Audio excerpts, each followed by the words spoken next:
Diálogo de las jornadas, muchas gracias por acompañarnos, muchas gracias especialmente a Fernando, a Beatriz, a Clara, a Pepa. Me voy a ahorrar la presentación para que tengáis más tiempo de diálogo y para que también tengáis vosotros como público tiempo de diálogo, porque los últimos 15 minutos os los dedicaremos, ¿vale? Para que podáis preguntar, dialogar con ellos lo que queráis. Fernando, creo que quieres saludar también. Para celebrar el regalo que me ha hecho Germán de traerme aquí con estas tres señoras, quiero presentar mis respetos como se debería hacer a partir de ahora en el siglo XXI y no como se hace, ¿no? Entonces, el cielo guarde, señoras, ese traslado del mismo, ese espacio donde atento con rasgos negros he escrito de que sois su hermosa copia, la perfección, tan al vivo que porque todos la atiendan, a la margen poner quiso unos ojos. Como quien dice, ojo a esos labios divinos donde el sangriento coral le viene como nacido. También ojo a esas mejillas de nácar. No por advicio de la verdad, que están rojas de vergüenza de haber visto vuestros dientes, tan iguales, tan perfectos, tan unidos, que os están todos de perlas, que viendo igualmente finos ya el nácar y ya el carmín de labios y dientes limpios, cuando llegan a encenderse dicen cómo se han prendido. Y también ojo a esas pestañas, que en blanco raso, aunque liso, al canto de las dos cejas, el párpado han guarnecido. Y también ojo a esos 6 ojos que dan muerte. ¿Quién ha visto que aquello mismo que mata sea lo que dé el aviso? Y ole. ¡Ole! ¡Ole!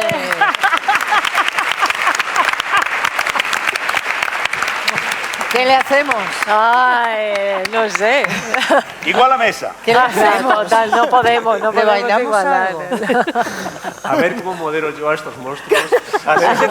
Así se tenía que saludar al entrar en el Mercadona, en el Prica, a la panadería. En el Prica. Por favor, que estamos en Olmedo.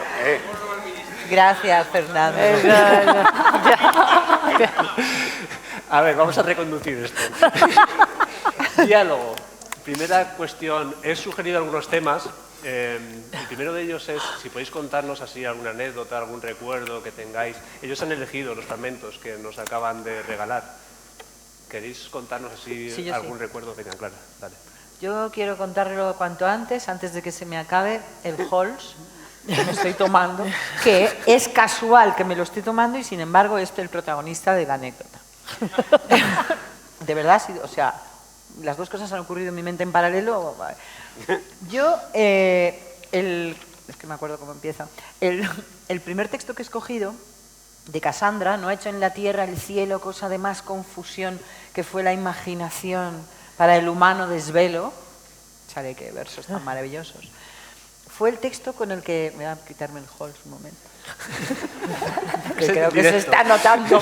Bueno, fue el texto con el que hice... O sea, a mí me cambió la vida completamente porque estaba yo en el paro, en uno de estos momentos de la carrera actoral, recuerdo, y esto es cierto, cortando unos puerros, medio en bata, en plan de, bueno, ¿y ahora qué hago? No sé de qué había salido, que no tenía trabajo. Y entonces supe que alguien me dijo, Eduardo Vasco va a dirigir la compañía de teatro clásico. Y entonces a mí se me ocurrió una idea se suponía que inauguraba el Teatro de la Comedia, se me ocurrió una idea de proponerle una cosa más relacionada con la dramaturgia que con la interpretación. Total, ¿qué cojo y le llamo? Con los puerros, o sea, esas cosas, esas llamadas que haces de pronto, zaca. Le llamo. Se pone. O sea, que dices, no puede ser que esto me esté saliendo bien. Qué pena que no está aquí Eduardo. No está, ¿no? No está, ¿no? No. Vendrá, pero todavía sí. no. Bueno, se pone, me cita, yo le cuento esto que había pensado, de que en la sala pequeña los textos se podía hacer como un spin-off de los textos principales con jóvenes dramaturgos, una movida. Y me dice, es que estoy buscando a Casandra y te estoy viendo y estoy haciendo pruebas y si quieres hacer la prueba. Eso porque no te vio con los puerros. Exacto. Total, que me hace la prueba. Y la prueba era este texto.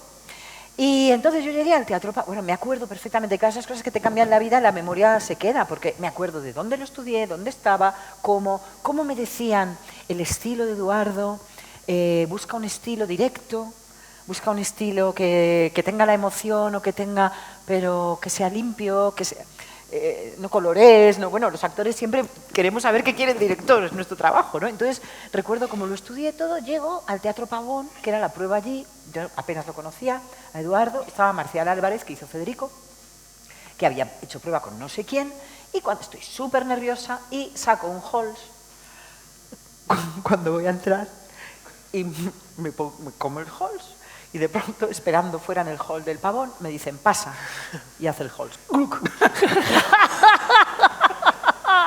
Y se me queda que ni sube ni baja. Hostia, qué agobio. Hostia, qué agobio. Hice la prueba con el Halls aquí. ¿Qué iba a hacer? No podía decir... Tengo un es Halls. que se me ha tengo un Halls a medio tragado. Hola, Eduardo Vázquez, es que perdona la... O sea, hice la prueba con el Halls, con la dificultad del Halls, y me lo dieron. Dijeron, qué conflictazo tiene Cassandra. Se puede Yo decir creo que que esto- inventó el método Halls. Yo creo que esto él no lo sabe, no sé si se lo he contado. Ya se lo contaré, no sé si lo Mañana sabe. se lo puedes contar. Pero nunca olvidaré esa... ¿Sabéis? ¿Os ha pasado? Sí, sí, Horrible. sí, qué horrible. Sí. Evidentemente al final pasó, en algún verso debió pasar y este era el texto. Entonces, Pues muchas pues gracias, estas- Clara. Más momentos de estos fragmentos. Pues yo, mira, haciendo Cassandra justo también, no sé en qué momento era, en uno de estos momentos ya de la tercera jornada que estabas ya totalmente desquiciada, ya era como un enfrentamiento con Federico y tal, en uno de estos momentos que tenía un vestido muy largo, con un abrigo, y bueno, pues estas cosas de cuanto más digna quieres estar y te resbalas. Entonces recuerdo esos versos a Federico, que me di la vuelta y no sé qué pasó, que me pisé el vestido, hice así, me tropecé, me caí, me puse de pie otra vez y me volví, y bueno, había un silencio en el público de decir, esto está montado por Elena Ferreira, o puede ser, que podía ser, pero fue un culetazo en el escenario, en el momento de más tragedia, que bueno, sales dignamente. Luego el público, es verdad que tiene esta magia al teatro, que claro, el público no sabe. Entonces el culetazo podía ser, yo reaccioné como si el suelo quemara, ¿no? Pero sí, esta fue esto. Bueno, Ay, por la favor. caída, la caída de Cassandra. Juro que ya no hablo más, pero he recordado una cosa bestial en ese sentido. Con Cassandra, en mi versión íbamos vestidos Cuando años se te cayó 20. la enagua. ¿Cómo lo sabes? Porque es mítica esa historia. Es mítica. Estoy con Federico en la, cuando, Casi se, cuando se mítica. conocen. Yo iba vestida un poco de tenista en esa escena. Era años 20, faldita, no sé qué. Y llevaba una enagüita muy pequeñita, debajo. Y estoy en el momento que nos salva del río. Sí.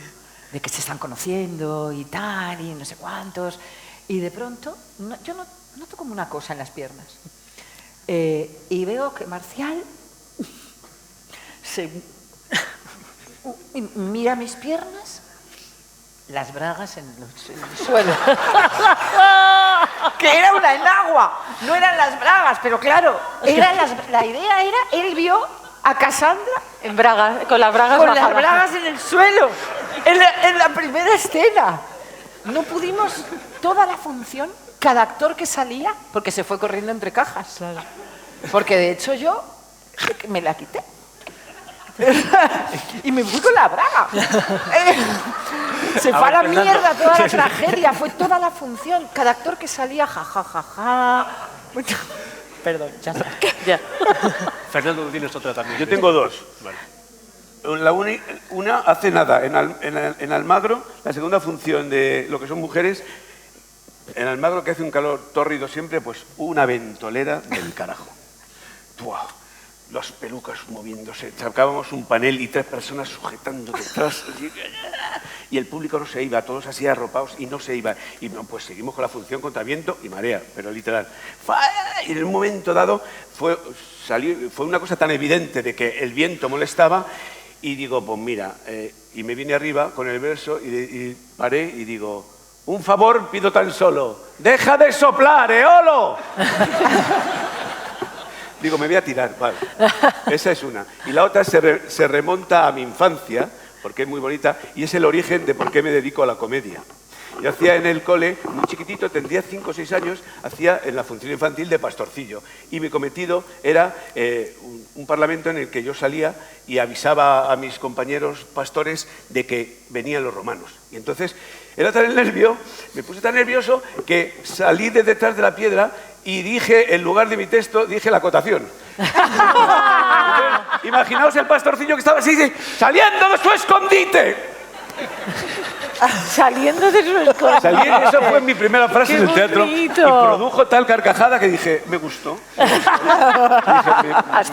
Cuando decidí dedicarme a esto, digo, es que me tira lo de la comedia. Y también mi profesor de interpretación, en un ejercicio muy serio, muy sesudo, me dijo, Fernando, no hagas el payaso. Y dije, por ahí va a ir. Esa es. Pepa, tú tienes otra. Lo mío realmente no es una anécdota, pero sí es algo muy emocional para mí, unido a la celosa de sí misma. Yo había entrado en la Compañía Nacional de Teatro Clásico hacía 1 año y pico, 2 años, ya había hecho 2 montajes y me ofrecen mi primera protagonista, que es Doña Magdalena de la celosa de sí misma. Además, también era un texto como que se recuperaba después de mucho tiempo, Luis Olmos lo iba a dirigir, se juntaban muchas cosas muy especiales. Y entonces empezamos a ensayar y yo me quedo embarazada. Y esta profesión, esta anécdota no es divertida, pero las mujeres Sí. pues tenemos bastante problema porque, claro, era decidir entre, a lo mejor os parece un poco demasiado ambicioso y mundano, pero era elegir con la primera protagonista en la Compañía Nacional o tener un hijo. Y yo dije, pues me voy a arriesgar. Entonces estrenamos la función en Toledo y todos mis compañeros se volvían por la noche a Madrid y yo, no, me voy a coger un hotel aquí, es que quiero estar tranquila. Así veo Toledo por la mañana, claro, yo estaba así todo el día en el hotel hasta que llegaba la hora del ensayo. Bueno, pasado el tiempo, hicimos un parón y yo tuve a mi hijo. Y a los 2 meses llegué a Almagro con un bebé. Y todos pensaban, Pepa, ¿de dónde has sacado ese niño? Porque estuve callada como una...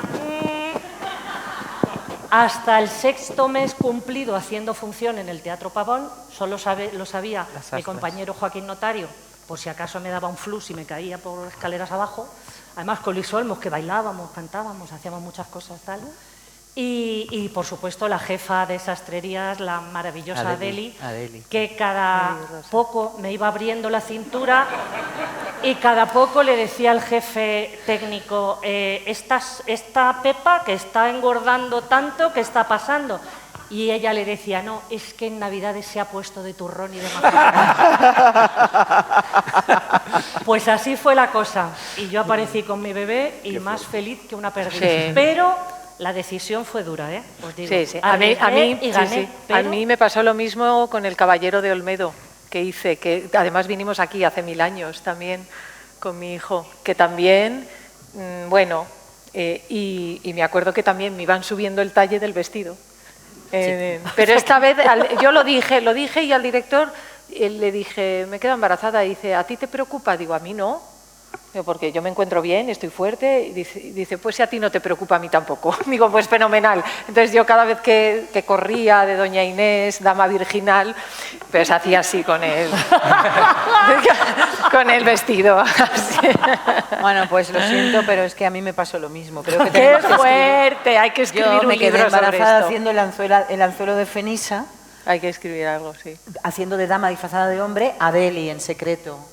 Lo que pasa es que yo engañaba a Adeli, que se lo sospechaba. Yo le decía que engordaba y Adeli me iba abriendo. Lo oculté muchísimo tiempo y mi madre, que es una grandísima actriz, era la protagonista y ella lo sabía, claro. De manera que yo ligaba con mi madre, un montaje que dirigió Pilar Miró. O sea, yo hacía de dama disfrazada de hombre que liga con Fenisa, que era mi madre, embarazada de su nieto. La locura. Y nos meábamos de risa también. Claro. Así que es un tema que hay que escribir, el Sí, de las actrices sí, embarazadas sí, que sí. se callan. Tenemos otra mesa de diálogo posiblemente para futuros La años. porque maternidad hoy y el Eva nos ha teatro. Qué contado casualidad, también, ¿no? ¿no, Fernando? No, esto no es casualidad, esto es estadística Sí, pura. Eva también nos ha contado hoy en la comida otra anécdota de este cariz, o sea que sí, da para otra mesa. Sí. Nos apuntamos para la siguiente. Y es verdad, y hacía lo mismo. La actriz embarazada con los pañuelos, ¿qué juego dan? Claro. Pañuelos, y le decía, no te pongas de perfil, todo de frente, todo de frente.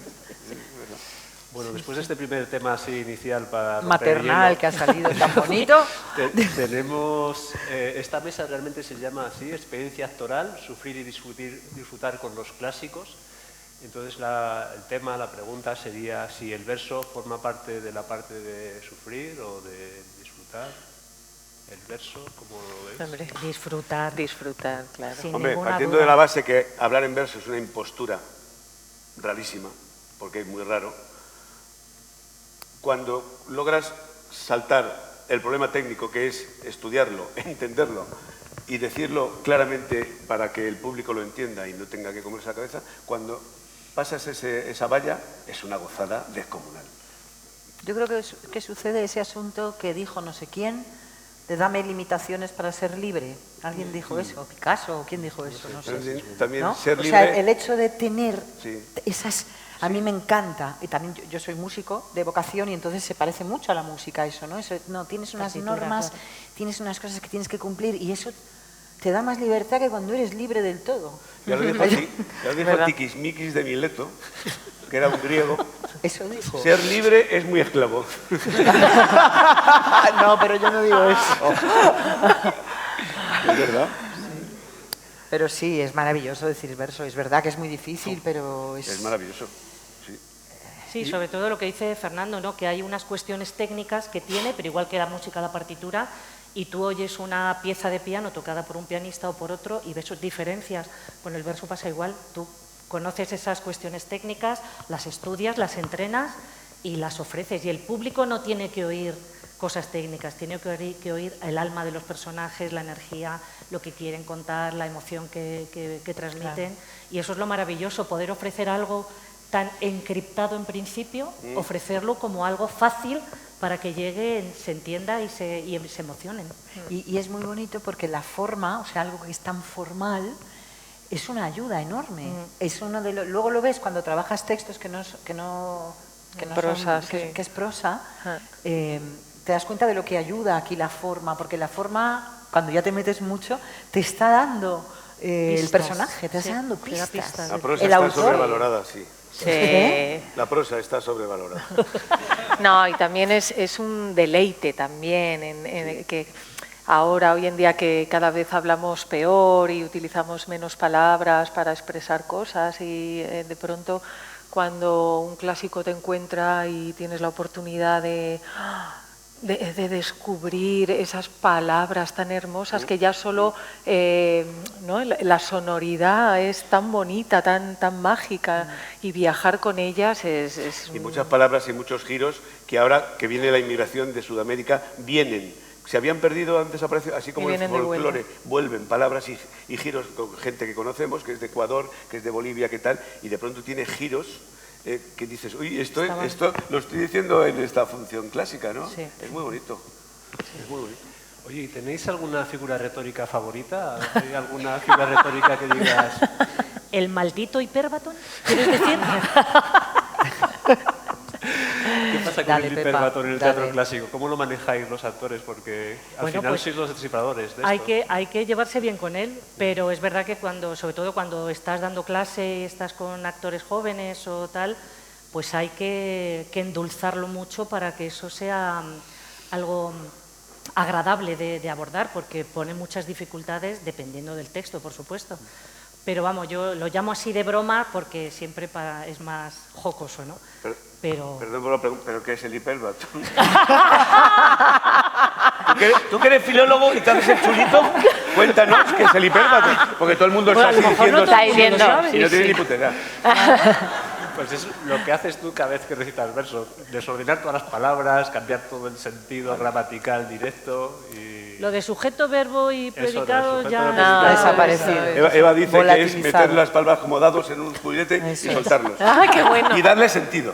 No darle sentido, ¿no? Pero yo creo que eso también, en el fondo, tiene que ver, o sea, es muy interesante también porque el pensamiento real del ser humano muchas veces está así de deconstruido. Sí. De hecho, en el mal teatro se ordena demasiado. O sea, hay algo de la imprecisión en la mente. ¿Cuántas veces arrancamos una frase, pero luego la rompemos, volvemos por el Sí, final, nos sí, metemos sí, no sé sí, dónde? Entonces, a veces ese desorden está en el pensamiento del personaje, ¿no? Es muy bonito. Lo que sí es verdad es que yo, desde luego, a mis alumnos o cuando dirijo siempre digo que el verso necesita tiempo y amor, porque en 2 segundos no se soluciona la cuestión técnica ni de un monólogo ni muchísimo menos de una función. Entonces hay que dedicarle tiempo y ese tiempo con amor para verlo con ojos de, pues eso, de enamorada o de enamorado. Sí, no ver el verso como algo que constriñe, como una dificultad. Hay que quitar también y también al público, que muchas veces, no es que yo no lo entiendo, no voy al teatro clásico que no lo entiendo, ¿no? Entonces hay que luchar contra esa idea. Es decir, no importa tampoco, como espectador hay veces que yo tampoco entiendo por dónde, pero que te quedas con una imagen, te quedas con una palabra, con una metáfora, con algo, con un estado de ánimo del personaje. Es como la música, no hace falta entender todas las... bueno, el actor, claro, y el director tiene que entender por dónde viaja la columna vertebral del discurso, eso por supuesto, pero luego también hay que gozarlo, hay que, conociendo, como tú decías, bien, la técnica, trabajándola en casa, pero luego eso hay que olvidarlo, porque si no es cuando tensamos. Entonces hay que también hay que arrojarse al verso también y tener arrojo todo, para, yo creo que sobre todo ahora que ya desde hace años y años y años hemos roto con el concepto de declamación. Es decir, que ahora el verso, Sí. nadie trabaja declamando el verso, todo el mundo trabajamos el verso en acción orgánica de personaje, con el cuerpo implicado, entonces en un escenario se oyen palabras, pero se oyen y se ven muchísimas más cosas que eso. Entonces eso es lo que tiene que atraer al público. Y además, si pensamos en los corrales de comedias, cualquier persona del público del siglo XXI, del siglo XX, está 100.000 veces más preparada para escuchar verso que una persona que acudía al corral. Entonces, hay otras cosas que comunicamos y que se reciben. Es físico, Cierto ¿no?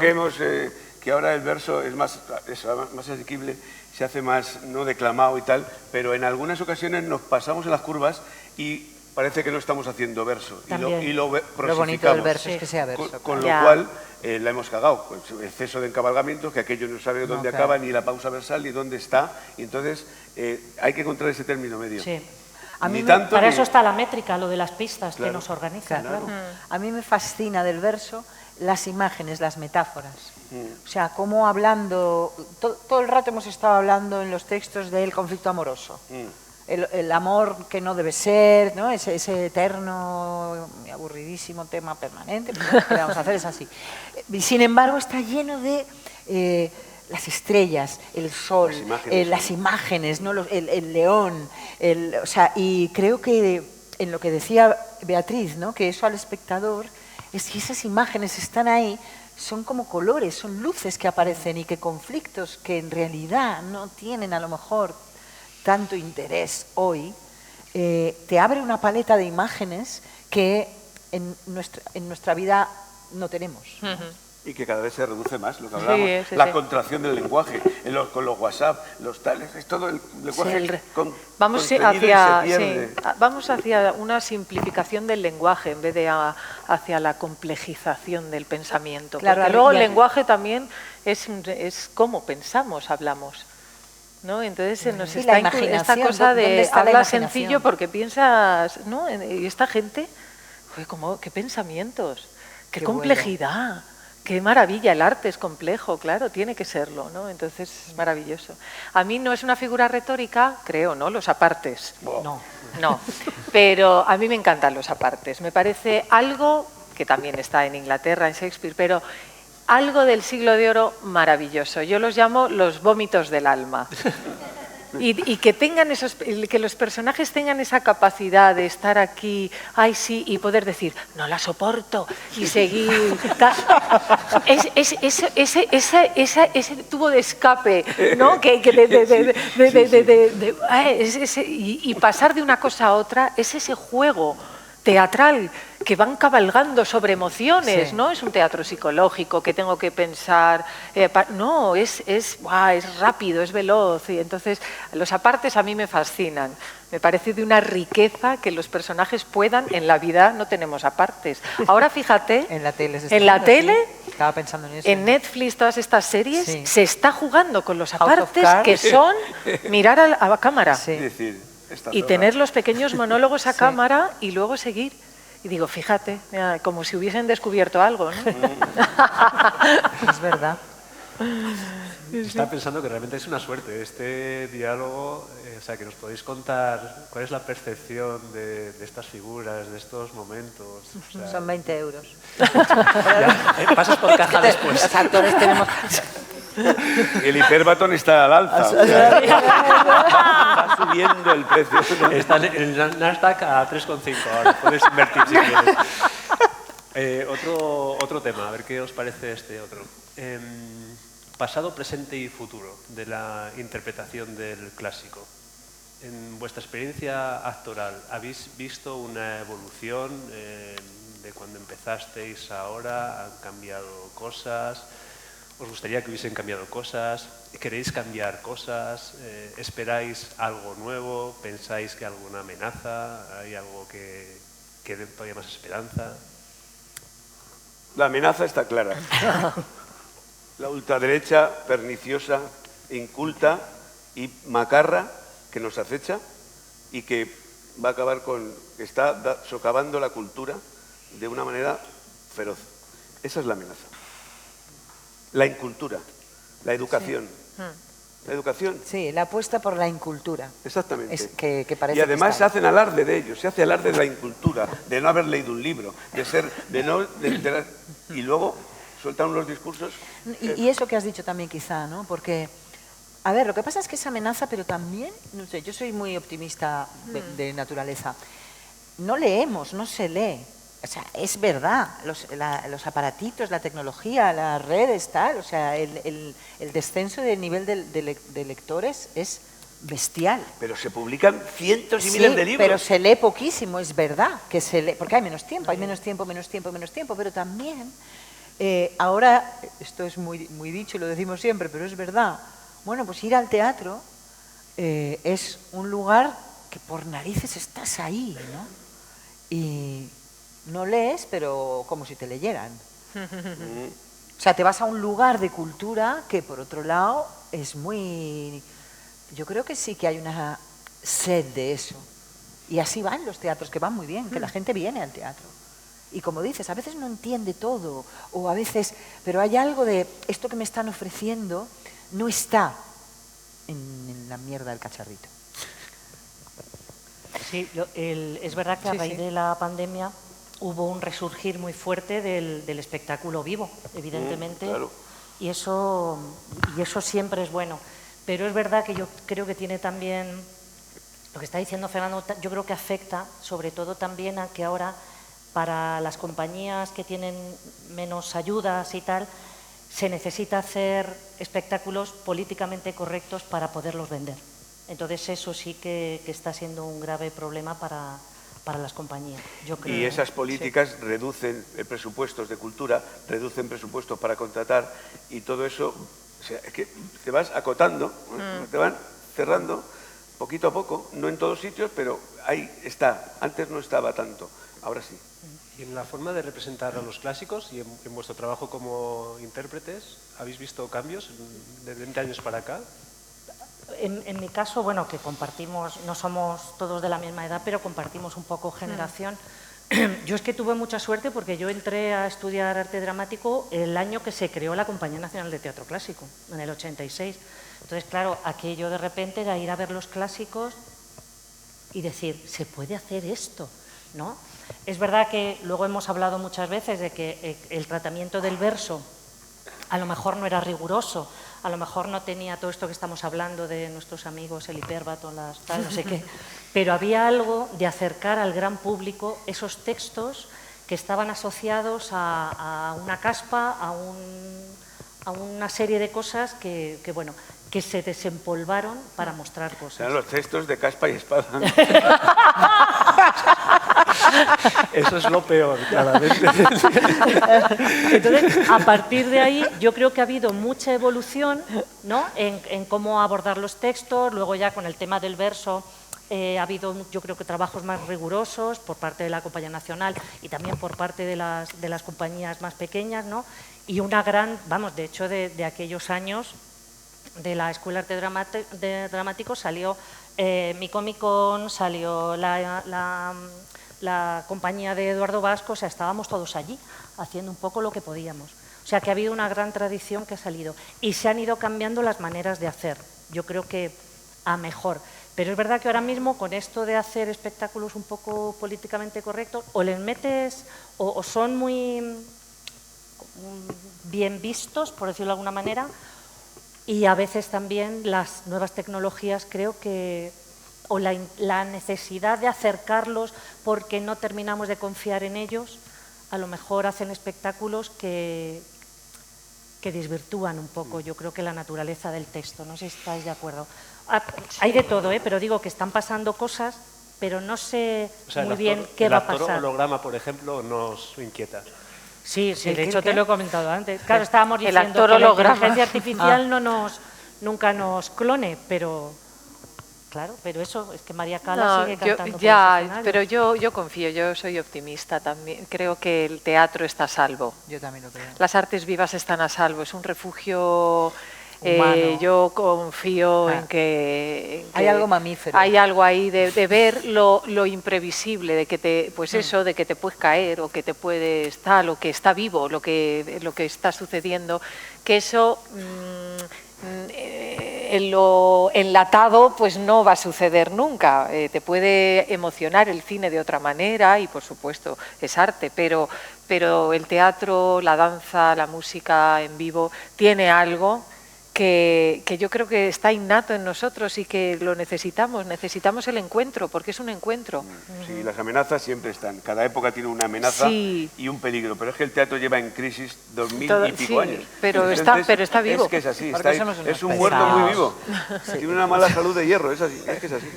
Y en cada época pues nos toca un muermo, un marrón, una guerra, yo qué sé, una política absurda. Sí. Esto, larga vida al teatro. Sí. Otra cosa es que sea fácil, que no lo es muy complicado. No lo es. Muy hermoso, este oficio es muy hermoso.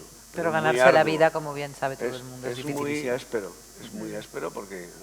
No está lo valorado para nada a nivel social, ni cultural, ni político, o sea, lo que es el teatro, la cultura, porque además es como lo prescindible, como si se pudiese vivir sin ello. Sí. Y se demostró en la pandemia que no. Que no. Y es decir, no, el arte es fundamental, Es que sin arte es una sociedad abocada a la pobreza, a la deshumanización también, y eso al final se convierte en guerras, en ira, en violencia. El arte, esto es transformador. Oír a mis compañeros hoy te transforma. Hay algo que sales mejor de lo que entraste, ¿no? Y eso es el hecho artístico. Ese es nuestro cometido. El teatro ha de lograr al público hacer olvidar, mientras razonan un poco, la tristeza y el pesar de este mundo barroco que no para de girar, y así no volvernos locos. ¡Ole! Hacer teatro en España es habitar una nube que a los palacios te sube y te arroja las cabañas. Es una continua lucha, un sin vivir y un sufoco, porque los palacios son pocos y las cabañas son muchas. Es de Gustavo Amorfo Pérez. El gran poeta del siglo de plomo. ¿No lo conocéis? Haber hablado del teatro en España, todos tenéis experiencia internacional. ¿Tenéis alguna anécdota de hacer teatro clásico en el extranjero? ¿Cómo se percibe? ¿Cómo trabajasteis vosotros allí? Bueno, una de las cosas que estábamos hablando antes, que ha dicho Fernando, de ciertas palabras que ya nosotros no usamos cuando hemos estado en Argentina o en Uruguay, bueno, en distintos sitios, de repente tú notas que el público entiende mucho más muchas palabras de esas que nosotros. Y es porque o las conservan o de alguna manera las usan o siguen su tradición oral.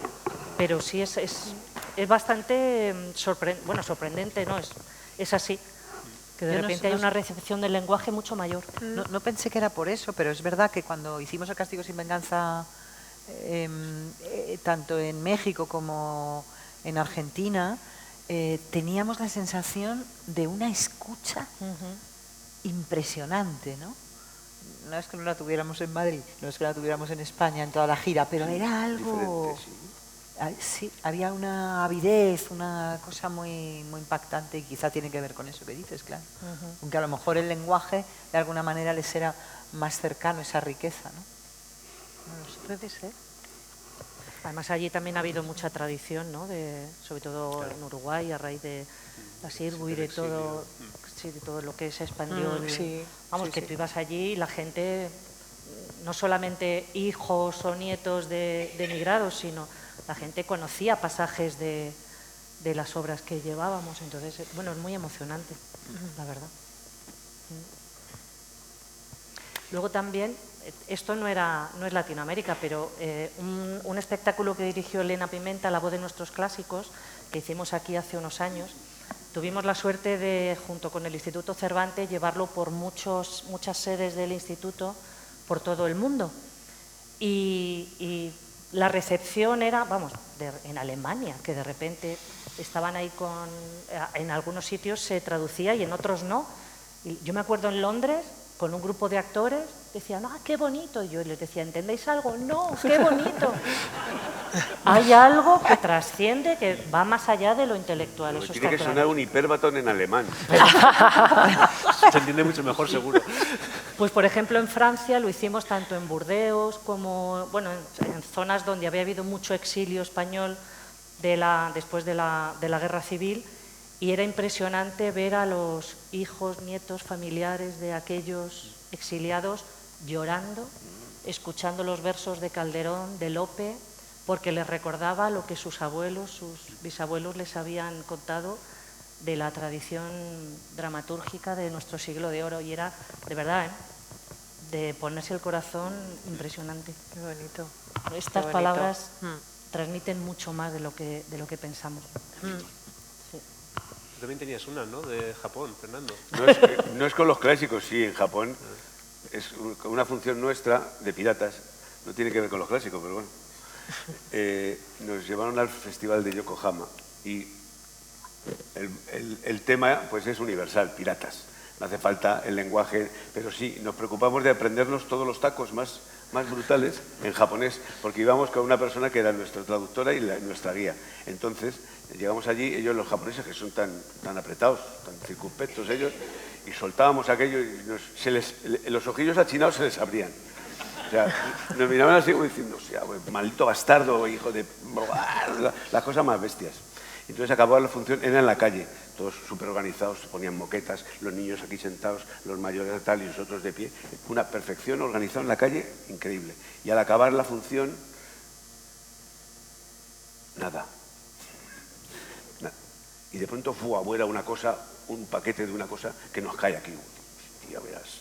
Tomates. Y otro, y vuelve otra vez. Lo que es el regalo de verduras que dice el clásico, no sé cómo es. Pues guafá, hasta que cuando van no sé cuántos paquetes, hay uno que choca y se abre, y eran monedas. Entonces nos tiraban monedas. Cuando recogimos la cantidad de monedas en el hotel, nosotros los piratas estábamos abriendo el cofre de las monedas, El totalmente botín. precioso, pero una montaña de monedas que nos habían tirado. Nosotros no lo sabíamos, nosotros cobramos un caché y tal. Y bueno. Pero no aplaudieron ni nada, tiraban. Luego sí, pero eran muy parquitos ellos. Luego se meten dos saques y les tienes que ver en el karaoke, o sea, es una pasada. Están locos perdidos. Pues esa es. O sorprendente absolutamente. Nos quedamos locos. Vinimos con un saco de monedas. Llevábamos unas armas, las espadas y tal, pero en Japón está prohibido y no dejan entrar ningún tipo de armas. Entonces les mandamos un plano, un dibujo y una foto para que nos hicieran las espadas. En efecto, llegamos allí y cada uno llevábamos nuestro traje, que tenía que, si nos hubieran abierto las maletas, el traje de pirata con la rata, el no sé qué, todo lleno de harapos, lleno de mierda, porque los trajes tienen lo suyo, son piratas. Cuando llegamos allí, nos trajeron las espadas, eran perfectas, iguales como las nuestras, pero de acero, y pesaban 3 veces más. Con lo cual las peleas eran como... ¡Hija de puta! Eso es. ¡Ay, Japón! Muy bueno. Bueno, el público a lo mejor no te lanza ahora monedas, pero sí quizás alguna pregunta, así que les paso, si te parece, el turno. No sé si... Al principio cuesta un poco arrancar, pero una vez que arranquemos... Allí seguro. Ya hay tenemos... una. Ah, pues no ha costado tanto, ¿eh?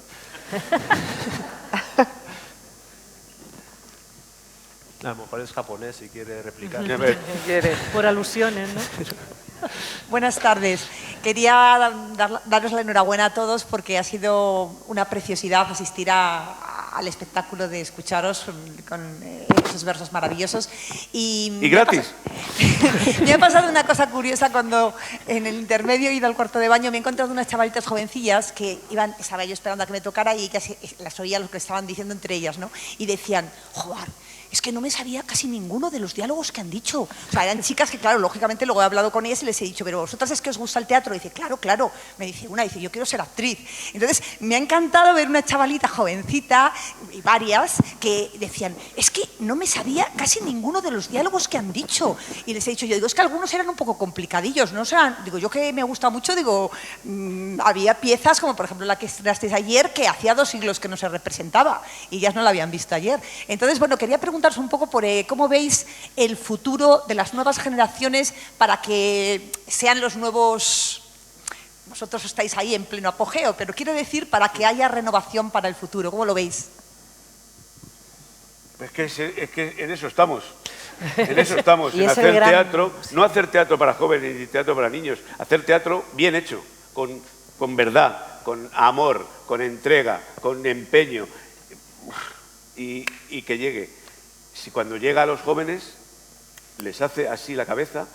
Hace poco hicimos una función de los enredos de Escapín, de Molière, a un instituto. 2 horas, que ya ponen reparos, 3 horas para contratarte. Es que mi público, 2 horas no. Y 3, si les interesa, les interesa. Todos nos venían diciendo, sí que no me he enterado, se me ha pasado.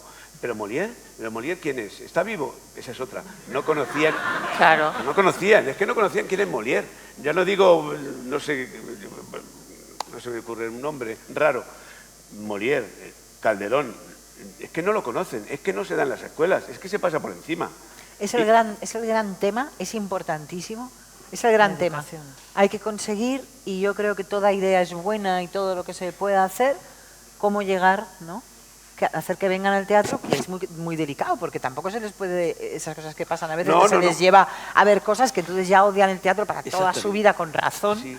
Simplemente porque a lo mejor en ese momento no es la densidad adecuada o no por una cuestión ya de calidad, que estoy de acuerdo contigo, y cuando la calidad es buena, y creo que la complejidad les interesa mucho. Precisamente lo que aburre es ese simplismo que a veces se pretende.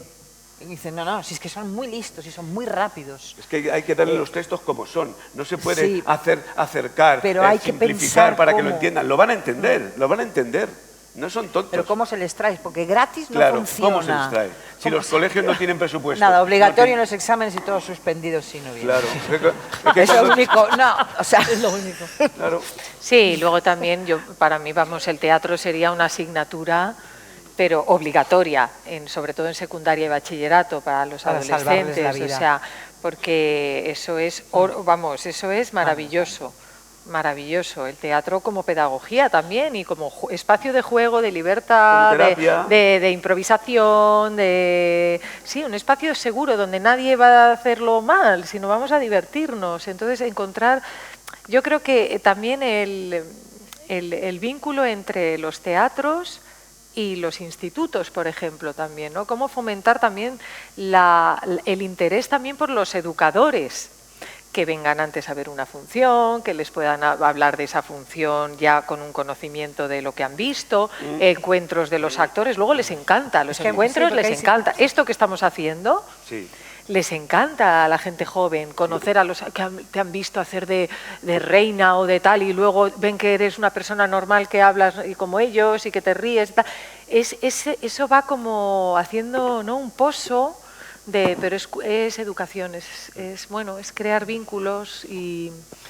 Nosotros hicimos hace muchos años El sueño de una noche de verano y un instituto vino a vernos y 2 personas de ese instituto se quedaron fascinadas. Años después, esas 2 personas hacían la función con nosotros. Qué fuerte, qué fuerte. ¿Ves? Sí. Pues eso, meter el veneno, Pepa, ¿tienes algo? Yo me he quedado con ganas de decir una cosa, y es que se ha olvidado la referencia que tuvimos nuestra generación de una generación anterior que sí hizo clásicos, como Manolo Canseco, José Luis Alonso de Santos, Alberto Miralles, o sea que también para nosotros fue una manera de ver el teatro clásico. Y que estaban ahí. Solo a lo mejor el que lo hacía de verdad te llegaba. Y luego estaban esos actores que declamaban, pero estaba luego Luis Merlo, José María Rodero, o sea, grandísimas actrices. Tu madre también ha hecho clásicos, o sea, que había grandes intérpretes que han hecho clásicos muy bien y de los que hemos aprendido y que nos han llegado también a través de la televisión.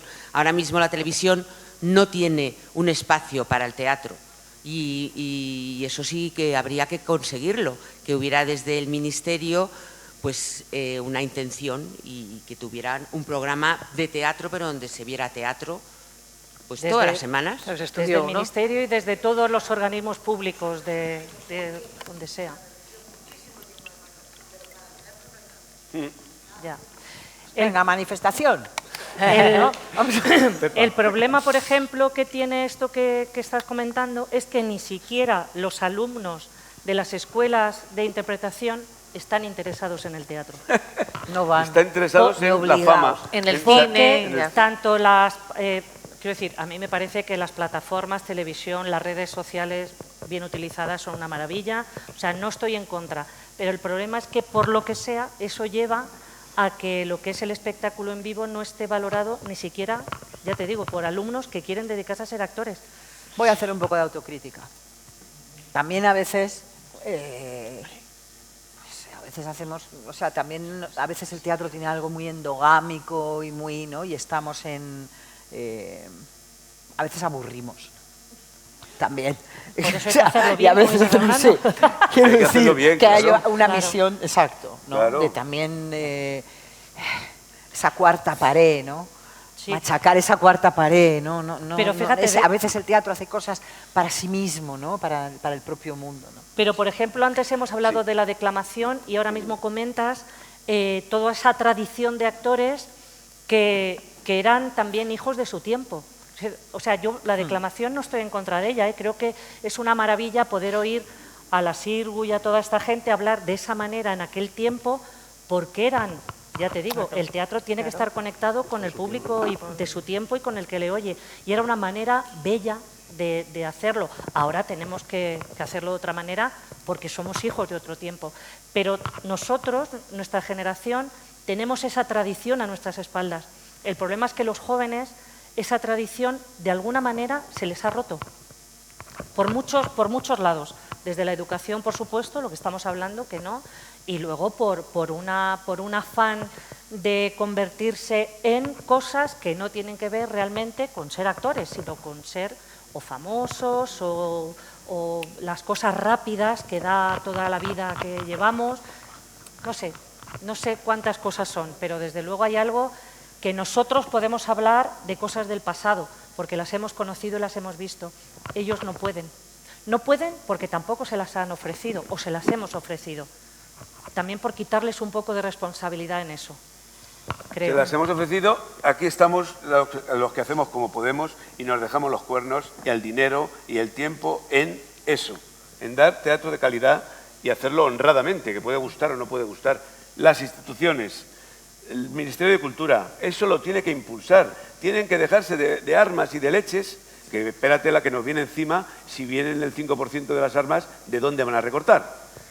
Pero bueno, son los ministerios, son las instituciones los que tienen los posibles. Si no tienen empeño de hacerlo, cuando quieren algo, anda que hay dinero. Hombre. Mira la Expo, lo primero que se me viene a la cabeza, Expo de Sevilla.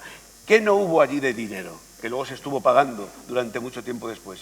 Lo que se gastó ahí, lo que se gasta en los eventos de los fastos y los fuegos artificiales. Cuando quieren, hay dinero. Cuando no, cuando les da la gana, pues ya se hacen la foto con la cultura y luego te desprecian. Es así, es así.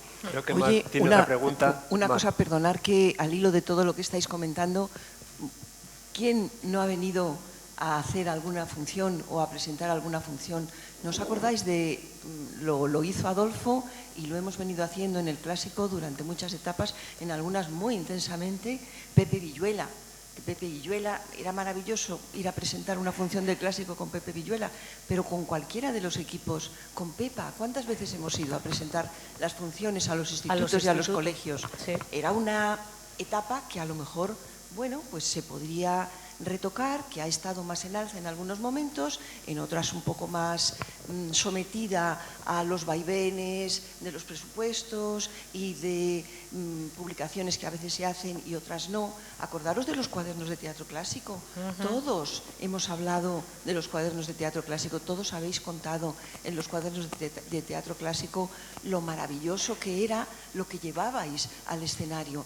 Todo eso los profesores de instituto lo han hablado, lo han comentado en sus clases, y luego los alumnos que han venido a veros, que han venido al clásico concretamente, que es de lo que me llama la atención, estamos hablando, pues lo han visto mucho mejor, han participado en las publicaciones, e incluso niños de una edad muy temprana. Han ilustrado los cuadernos pedagógicos, pues a lo mejor chavales de 12, 13, 14 años, ya no los más mayores que piensas, oh, con la Dama Duende, se lo pasaban fenomenal. O sea que yo creo que las iniciativas a lo largo del tiempo ha habido muchas buenas, pero Sí. hay que mantenerlas, hay Claro. que volverlas otra vez a poner Sí. en primer plano, Sí, sí. porque lo que no se pone en primer plano se destruye, se olvida Sí. y no nos vale para nada. No, destruir es muy rápido, construir Construir es lo difícil, es- eso es lo que es- cuesta, eso es lo que requiere cuesta. ese fuego Pero lento y también esa también dedicación. Hay que no olvidar lo que se ha hecho, Claro. hay que continuarlo. Sí, Aquí. totalmente. Una última pregunta y tenemos que ir acabando, ¿eh?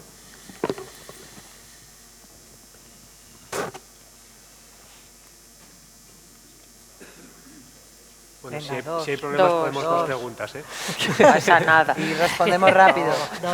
No os peguéis. Bueno, decir que ha sido una maravilla la interpretación que habéis hecho al principio, pero esto casi lo está superando, ¿no? Y la intervención va en el sentido de... He creído percibir una contradicción sobre que el teatro, que sois optimistas y está muy vivo, que yo creo que puede ser verdad, pero sin embargo en esta última parte estoy viendo que las intervenciones están yendo con un cierto lamento por el abandono, No. por la falta de, seguramente, de interés de las administraciones por fomentar estas cosas, y yo veo esa quizás sea una percepción... No es lamento, es denuncia, es información. No, Bueno, lamento yo no. veía una cierta No. contradicción. Y luego hay una cosa que quería preguntaros, ¿qué opináis? ¿Por qué don Miguel está tan opacado en el teatro? Digo Cervantes. don Miguel de Cervantes. Cervantes. Cervantes. Cierto, Opacado. porque es una maravilla, sí. Porque yo Sí. tengo una cierta afición a leerle, y Sí. es que cada vez me sorprendo más, no solamente del Quijote, que todo el mundo sabe, sino de infinidad de obras Sí, sus que obras. pueden ser llevadas al teatro. Y yo creo que se está poniendo últimamente Numancia y poco más. Bueno, Numancia, Cuando- claro, sí. Bueno, Sí, Numancia, vamos, yo Sí, no, digo formo que se está parte poniendo de Numancia y poco más. Numancia y ha sido un éxito, está siendo un éxito por donde vamos. Yo lo que creo que es que el Cervantes es de una modernidad absoluta. Sus personajes no son la dama, el galán que le pasan cosas, sino a la gente del pueblo. Entonces hay algo que conecta directamente con problemas que nosotros podemos ver ahora en la calle, en nuestra casa, en la tele, etcétera. Pero es verdad que tuvo mala suerte de estar preso. Entonces, cuando volvió, claro, se encontró con Lope Arrollador, y es verdad que las comedias de Lope tienen un engranaje que funcionan por sí solas. A Cervantes hay que ayudarle, pero ayudarle porque tiene una construcción, digamos, más y un lenguaje que hay que ayudar a traer un poquito más que el de Lope, quiero decir, ¿no? También por la edad y por las distintas generaciones. Pero vamos, Cervantes es absolutamente fascinante. Fascinante. Y sobre la contradicción, es que la contradicción es lo que mueve el es teatro. la vida. Claro que hay contradicción. Eso es el oxímoron. Sí, el oxímoron, exacto. Totalmente. Sí. Hablemos del oxímoron. Última pregunta. Venga. Vale, gracias. Venir a Olmedo es una maravilla. Daros las gracias, creo... Bueno, venir a Olmedo es una maravilla y daros las gracias, no me voy a emocionar. Nosotras venimos desde Bilbao, ya desde hace años, con dos objetivos: disfrutar y aprender. Porque somos, bueno, estudiantillas de teatro que hacemos en Bilbao por barrios y residencias. O sea, unas pobrecitas todavía, en todos los sentidos. Y tengo dos preguntas. Una, ¿qué procedimientos utilizáis para memorizar y meteros? Y segundo, ¿cuánto tiempo? Porque es que en nuestro grupo la mayoría todavía está en edad laboral y trabaja. Claro. Y claro, los ensayos son caóticos, porque una sabe, la otra a medias, el otro no responde, ha tenido reuniones. ¿Cómo lo hacéis, por favor? Buah. Pues mira...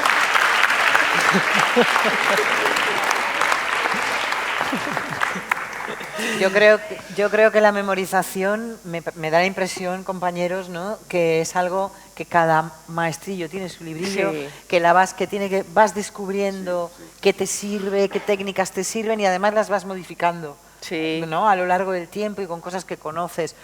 Yo ahora mismo pues pienso, por un lado, por supuesto, actúa la repetición, repetición, repetición, repetición. Creo que la repetición y el entrenamiento, creo que hay algo muy físico en nuestro trabajo y animo a cualquier humano a que se aprenda un texto. Entrenándola, es una capacidad humana maravillosa que tenemos, y en el actor, como somos en el fondo, somos un poco eso, lo vemos. Algo que nos sale, repites y vuelves y vuelves y vuelves y vuelves. ¿Cómo volver? Pues yo pienso que con mucha ductilidad y yendo a... yo ahora utilizo mucho la memoria deductiva. Yo me hago esta frase, a ver si le sirve esto, compañera.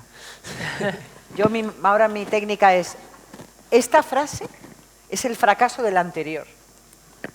Y así me la aprendo.